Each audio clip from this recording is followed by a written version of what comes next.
Okay, thank you. We are back for our regular program, Politica 2016. My name is Hill, together with JB. And moving on today, we still have more or less 40 minutes to go before we finally get to know the total personality of your vice mayor, would be, or congressman ba? To be or not to Or be in the mayor future? ba? Or mayor ba? We do not know. Or senator ba? Or maybe you'll just see this guy in his law office. Should he decide finally to pursue his legal profession? Let's try to find out later, mga televiewers. Ustedes pa siyempre tawag con el diaton Politica 2016. Mga partners na E105.9 News FM, LE Media, Channel 37 Local TV, Channel 54 El Diaton Sky Cable, Channel 98 El Diaton Mindanao Cable, and televiewers worldwide. Namira ka naton ara, punto kon konsehal at www.emedia.tv. No pending question, my friend, JB? Akil denante, kaya lang yung follow up kal el question di aton akil for practically for the whole term. All 3 terms, no? Dito yung nasa minority to. Quanto months lang to kailan join na majority? 5 months. Oo, 5 months lang. Oo. Pakilaya ka dipisil o ka easy. Keda with to be with the minority. Dipisil ba gayot or okay lang, kaya lang? Dito experience. Si Chene to choice, would you rather be with the majority?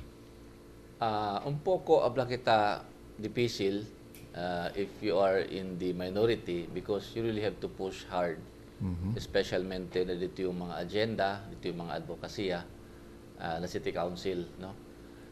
But I'm just a little bit happy right now kay maskin pakilaya el composition del City Council, aura, no? Presente administrasyon, maskin habla kita I still belong to the minority, el composition aura del City Council como ya kita, no? El distinction del minority and majority. Kaya this year we discuss certain point based on issue. Okay. Issue oriented. I can say this because I can compare myself, especially in my first, second term, araw na third term. Otro kat ara. Donde el mi first and second term ben apretaw gayot el kumbaga el camino el pasada del daton mga advokasya because El Council at that time is very much, if I may call it, influenced by factors outside of the City Council. To whom or maybe to what do you attribute those Influence? frustrations? I would call it frustrations in the exercise of your profession as a legislator, that you were unable to execute the best you could have done during that time. To whom and to what possibly do you attribute those frustrations? Na administration, the past administration, I think without necessarily, yes. Okay. I can say that straightforward. Kay, I think, el mga bibiyentes natin, sabi man, ustedes na media, sabi man, donde antes ginda el un issue na City Council, it has to pass through na liderato de la administrasyon, no? Unlike Aura, tasinteo, hindi tanto, no? In fact, sa discuss kami certain issues, we discuss it among ourselves. So hindi tap entramente el mga hindi na City Council. Tasintio unlike before hindi tanto aura, no? May kwan. So we discuss it based on merits. Antes kasi el mention na to el previous administration headed by Congressman Celso Lobregat. Yes. And you are known to be one of his critics. ¿Qué tal ustedes relasyon ara di Congressman Lobregat? Okay lang man. I think people should understand that if ever we criticize certain officials or fellow government officials in the council, we do it on a professional, on a trabaho lang ba? Na level del profession lang di aton. When you say ketal el relasyon diamond with the former mayor or Congressman Celso Lobregat, well, personally, I have nothing against him. We shake hands when we meet together, we talk when we meet together. Pero mas alegre to ara. Na performance del dimio trabaho, mas alegre ora. Konsehal, correct me. but this is the impression that I got. Maybe I do not appreciate an answer by saying, Ablagita, I was not comfortable then. My hands were tied. I was not free to do what I want in terms of my profession as city councilor. The question is this. I do not like those answers as your option. Okay. Anticipate you, partner. Cosa to kere? Tell the people of Zamboanga, what made you join the party for 5 months? Honest Majority party. Yan talaga. LLDP. Yes. Okay. That was I joined the group of the LDP after the election niya. That was my first term. All right. I think 3 months or 4 months after yahuraya kami, I joined the group thinking, as I said earlier, and hoping that naman kita advokasya, naman kita mga ordinance ay pasa, we could get the support of the majority of members of the council. No? What enticed you? Maybe were you invited to join the group, or it was your own volition to join the group of Mayor Celso then? I was invited. Okay. In fact, I remember well because during my first term, I had the opportunity to go to Australia. All right. And I was invited by the government of Australia as young Muslim leaders, together with other Muslim leaders in our neighboring provinces. I was the lone representative in the city of Zamboanga. And I remember, a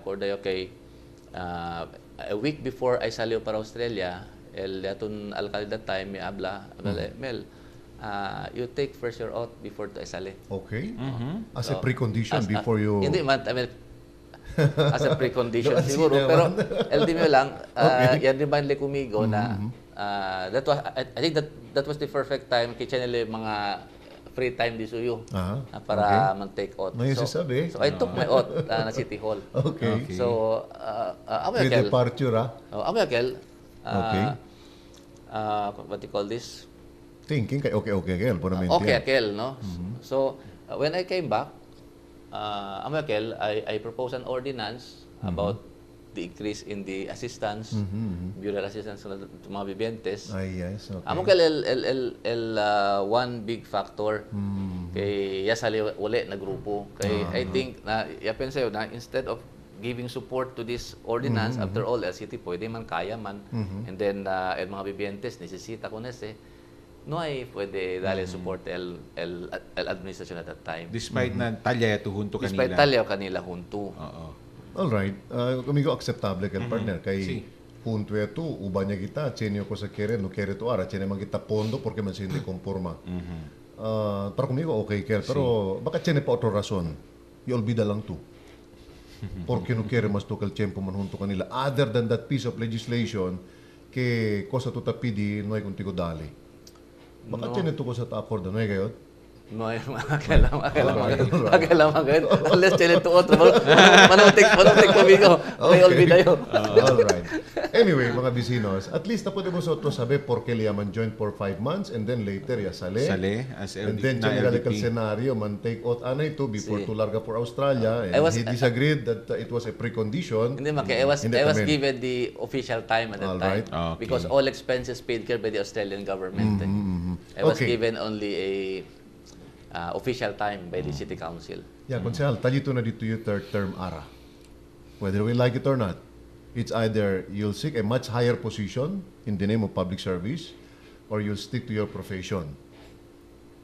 Do you think pursuing your political plans, maybe as congressman or as vice mayor, Mayor Beng, as our mayor today, could be a factor for you to make a decision? What do you mean? Because one councilor told us that he is a critical supporter of the present administration. I do not know how do you call yourself now, supporting the present administration. But my point is, baka kore to Kongreso, kore to Vice Mayor, si Mayor ba un factor para na dito yung decision? Either, what I mean, si suporta si Mayor kumigo, o si manhunto yung kun Mayor, or something like that. Okay. So you're asking me what would what would convince me? Yes, What would oo. convince me to run for a higher position? Si if Mayor ever? ba kada parte de ese dito yung desisyon en tal caso man.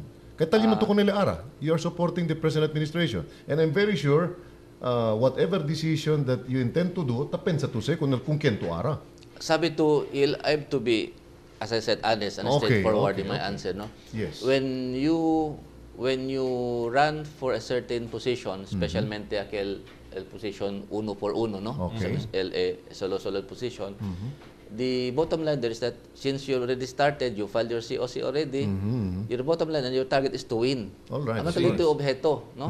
Correct. So, when aquel objeto para ganatu, mucho sa mga factors sa disita konsiderato. Okay.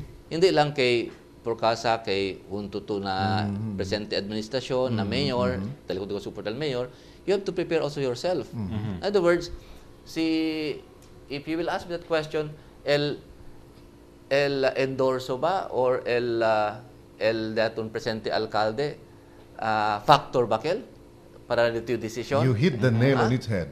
Endorso. Factor. Correct. Oh. Is that a factor?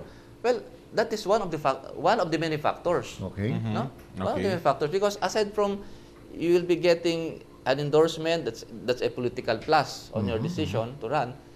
You have to prepare also yourself financially, for example, no? Then you have to prepare also your family, because whether you like it or not only yourself ay kita imbuelto na proseso, asa dito yung pamilya, di ba? And you have to prepare also LDT yung mga supporters, yung mga bibientes, yung amigo, barkada na mga na komunidad. In other words, yes.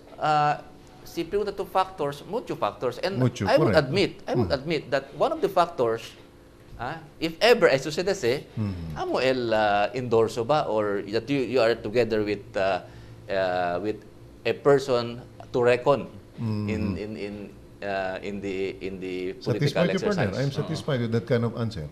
Sa I don't know. follow-up question, partner. Okay. Kosa ba ito taplan niya akaba dito yung term? Continua pa ba ito dito yung political career? Or descansa ya? So, amo sa el main question. No? So, I said, mucho to factor debe considera. Si pregunta to kumigo ese question, I would liken myself to be na medyo del tronco del letter Y ba. Okay. Okay.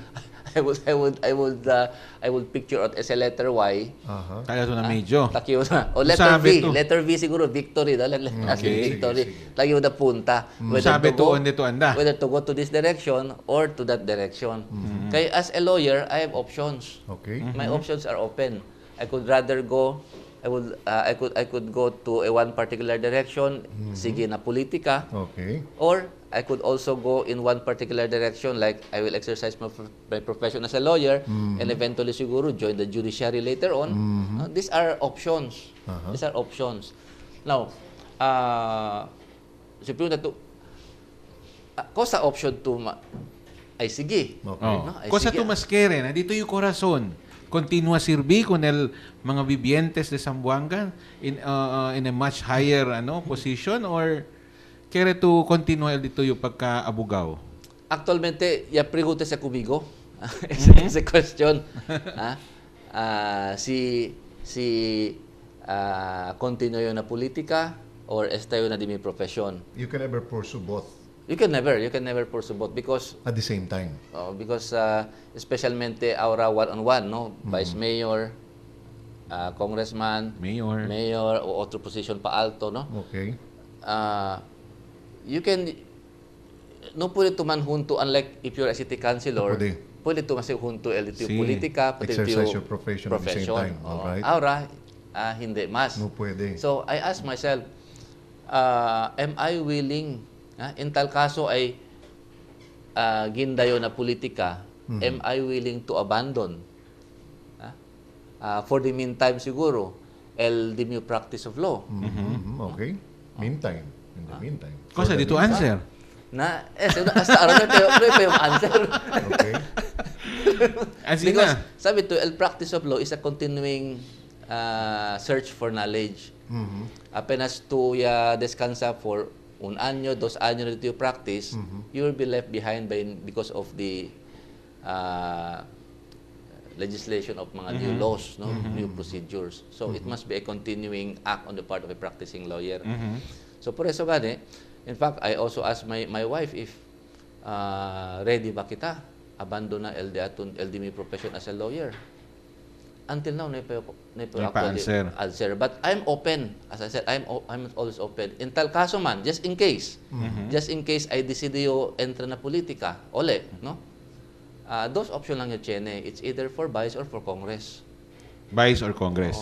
Oo. Open to ali na dos. Oo, na dos. Okay. In tal kaso, I'll decide na for the meantime, Set aside your set profession. aside profession as a lawyer. Because definitely, if luckily, un abogado ginda na position del vice-alcalde ba or kongresista ba, you cannot anymore practice your profession as a lawyer. You cannot appear to before Between the the two positions that you mentioned, on the two Tamira mas keda to, if ever lang ya decide to entrali, on the two Tamira mas keda to effective? Being a congressman or being a vice mayor? I think Na dito yung kwerpo, based on your experience, na ko sa to sabi, on the two Tamira mas keda to effective?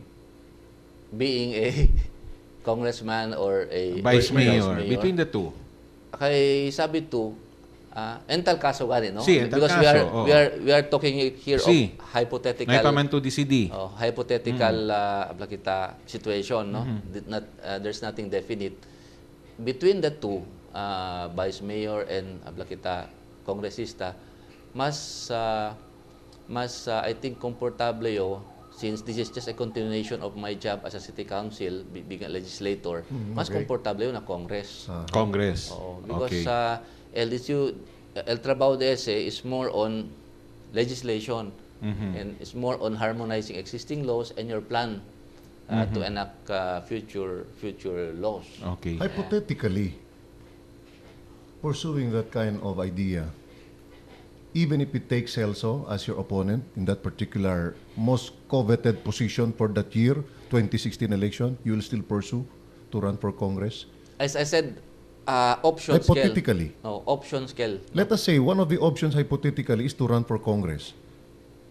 Cambia ba dito yung direction? Hypothetically, si Congressman Celso will seek for re-election? Hypothetical, siguro Abahay lang Vice Mayor. again, Or we have pursue to- yung kunili, again. again Kami we have dos. to we have to again determine mga factors at amen. Okay. Yes, so All right. dito yung preparasyon. Because you know, you have to admit whether you like it or not, as a nombre del mga klima ko, nombre del mga Lobregat. These are big nakita Giant, giant, politika. no? Established We have to siya, admit, we have to be practical, no? Faustino, maybe. Nakita, hundo lang kita. Hindi, kay Ele, klima ko yan eh. Okay. These are big giant, no, in the political arena na akidadatan syudad. And as I said, when you run for a certain position, you want to win. Si. It's not just a matter of running just for the sake of running. No? So I think I have to weigh things. I have to evaluate timbunamente. Kaya disir el hugatamen parte na dito yung decision making, si Kien el keda dito yung kontralyo. Siyempre, you have to think you will be with during the election, kung kento ay sige kore.